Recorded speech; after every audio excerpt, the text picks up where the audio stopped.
સુધી નેત્રો એને ભીડેલા રાખ્યા છે, આંખ ઉગાડી જ નથી અને અમારો અવાજ પણ એના કાનમાં પ્રવેશતો નથી, બોલાવે તો સમજતી નથી.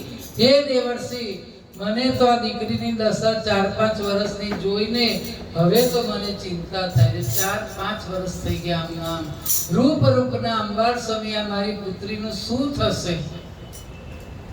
આપને બે કર જોડીને વિનંતી કરું છું કે આપ મારી દીકરીને એકવાર આપની પવિત્ર દ્રષ્ટિથી નિહાળો. શક્ય છે કે આપના પુણ્ય પ્રતાપે મારી બાલિકા કદાચ પ્રકૃતિસ્થ થાય.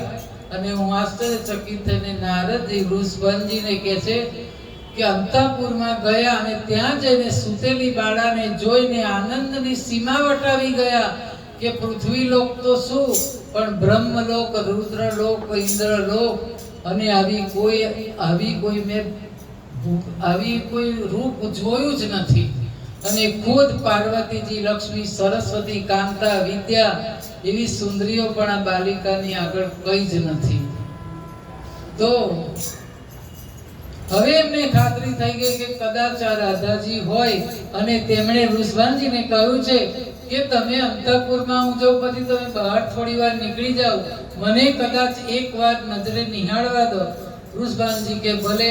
વૃષભાનજી બહાર આવ્યા છે, એકાંત મળ્યો છે ને ત્યાં રાધિકા સહસ્ત્ર નામનું સ્તવન ચાલુ કર્યું અને કહેવા માંડ્યું કે હે દેવી, આપના નેત્રોમાંથી નિત્ય નવીન સુખ વર્ષા થઈ રહી છે. હે મહાદેવી, આપ બ્રહ્મ છો, સચ્ચિદાનંદ બ્રહ્માની સંધિનો શક્તિ અને નિશુદ્ધ તત્વ પણ આપ છો. વિશુદ્ધ સત્વમાંથી જેમાં આપનામાં એવી શક્તિ, વિદ્યાત્મિકા, પરાશક્તિ અને જ્ઞાન શક્તિનો નિવાસ છે. આપ જ આહ્લાદિક શક્તિને ચરમ સીમા રૂપે મહાભાવ રૂપિણી અને શ્રી કૃષ્ણચંદ્રની આનંદ રૂપિણી શક્તિ પણ આપ જ છો. ગોપેશ્વરી, પ્રાણેશ્વરી અને હૃદયેશ્વરી પણ તમે છો.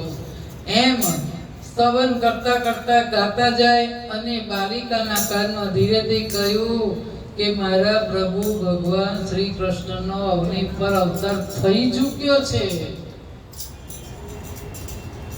નંદગાંવમાં નંદ યશોદાને ત્યાં એ પારણીએ ઝૂલી રહ્યા છે. એમના દર્શન કરીને જ આપની પાસે આવ્યો છું અને આટલા સમાચાર આપીને મેં શ્યામ સુંદરની વંદના કરતા કરતા નારદજીએ બંનેના યુગલ સ્વરૂપની માનસિક આરાધના કરી અને સ્વરિચિત સ્તુતિ લલકારવા માંડી છે. એમને જાતે લખી છે કે જય રાધા માધવ, જય કુંજ વિહારી, જય રાધા માધવ, જય કુંજ વિહારી, જય ગોપી જન વલ્લભ, જય રાસ વિહારી, જય રાધા